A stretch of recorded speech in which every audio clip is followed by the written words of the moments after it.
The passage today is one of those familiar gospel stories that we can easily imagine we already know.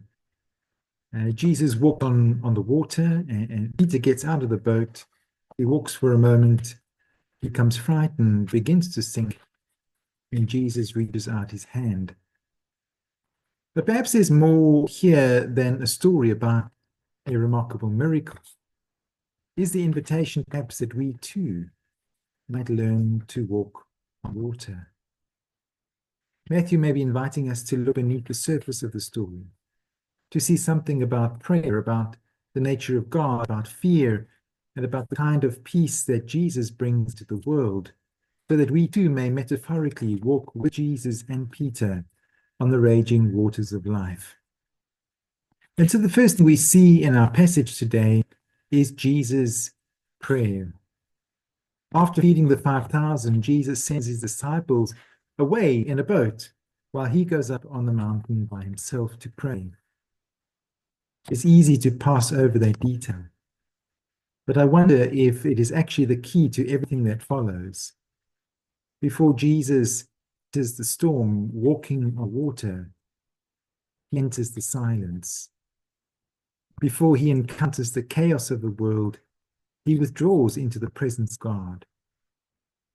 Matthew doesn't tell us what Jesus prayed, but we know from the Gospels that prayer was not something that Jesus did simply because he needed God to intervene in a particular situation. Prayer was where Jesus returned to the deep truth of who he was. Prayer was for Jesus communion with the eternal presence of God. And perhaps that is something worth remembering about prayer. Prayer is not primarily about persuading God to change the circumstances of our lives. Prayer is about allowing ourselves to become still enough to become aware of the eternal presence that is already here. The second thing we see in our passage is that Jesus comes from prayer into the storm. The disciples are caught in a fierce wind. The boat is battered by the waves. And Matthew says Jesus comes to them during the darkest watch of the night. He comes walking across the water. Now, for Matthew's readers, the sea was much more than a body of water. Throughout the Hebrew scriptures, the sea is one of the great symbols of chaos. In Genesis, the waters are there before creation is ordered.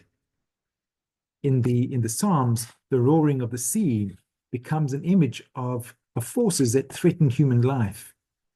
Psalm 65 speaks of God as the one who stills the roaring of the seas, the roaring of their waves, and the tumult of the peoples. And Isaiah says of the nations, they roar like the roaring of mighty waters. And so in Scripture, the sea is often an image of the world when it is overwhelmed by fear, by violence, and confusion. And perhaps that is why this story speaks to us so powerfully, because we all know something about storms that rage in and around us. The storms of grief, anxiety, uncertainty, and events in our lives over which we have no control. There are also storms in the world around us, wars, political conflict, hatred, fear of those who are different from us, societal anger that seems to spread from one person to another. Indeed, sometimes it can feel as though the whole world is a storm-tossed sea. And then in the story, Jesus comes, walking on the water, through the storms that rage around and within the disciples. The third thing we see in our passage today is that as Jesus comes, he speaks the words, I am. Jesus says, take courage, it is I, do not be afraid. And the Greek words translated, it is I, are simply ego eimi, I am. Now, in ordinary conversation, those words could simply mean it's me. But Matthew's Jewish readers would have also known the language of the Hebrew scriptures. They would have known that at the burning bush, Moses asks God for God's name, and God says, I am who I am. And throughout Isaiah, God repeatedly says, I am he. Do not fear, do not be afraid. And so when Jesus comes across the water and says, take courage, I am, do not be afraid, Matthew may be inviting us to hear something deeper than simply, don't worry, it's Jesus. He's presenting Jesus as embodying the eternal presence of God. And this gives a different meaning to prayer. Perhaps prayer is learning to become conscious of the eternal I am, not simply as an idea about God or merely something we believe, but the eternal presence in which we live, the presence that is here before our thoughts arise and which remains when our thoughts have gone. It is the presence that is deeper than our fears. And perhaps this is why Jesus can walk on the waters that rage, because he's rooted in the unchanging presence of the eternal I am. Jesus lives and embodies the instruction in Psalm 26, be still and know that I am God. And he invites us to do likewise, that we too may walk on the waters that rage around and within us. And so indeed, the fourth thing we see in our passage today is that we are invited to live from that presence and to carry its presence, its peace into the world. In the story, Peter says, Lord, if it is you, command me to come to you on the water. And Jesus says, come. For a moment, Peter does something extraordinary. He steps out the boat. The storm hasn't stopped. The wind is still blowing. The waves are still rising around him. Nothing outside has changed. Rather, it is Peter who has changed. Something inside him has changed. He steps out in trust. And while he trusts, he walks. And then Matthew says, but when he noticed the strong wind, he became frightened. His attention moves from Jesus to the storm, and in doing so, fear takes over, and he begins to sink.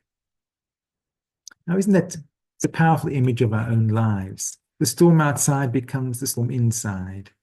We look at the news, we look at the future, we remember something someone said, we worry about our family, we become angry about what is happening in the world, and gradually the storm becomes the center of our attention. Fear begins to tell us what is real. Fear tells us who our enemies are. Fear tells us that there isn't enough. Fear tells us that we must protect ourselves. Fear tells us that violence is necessary. Fear tells us that we cannot trust. And so while Jesus says, take courage, I am, do not be afraid, when Peter takes his eyes off Jesus, he begins to sink.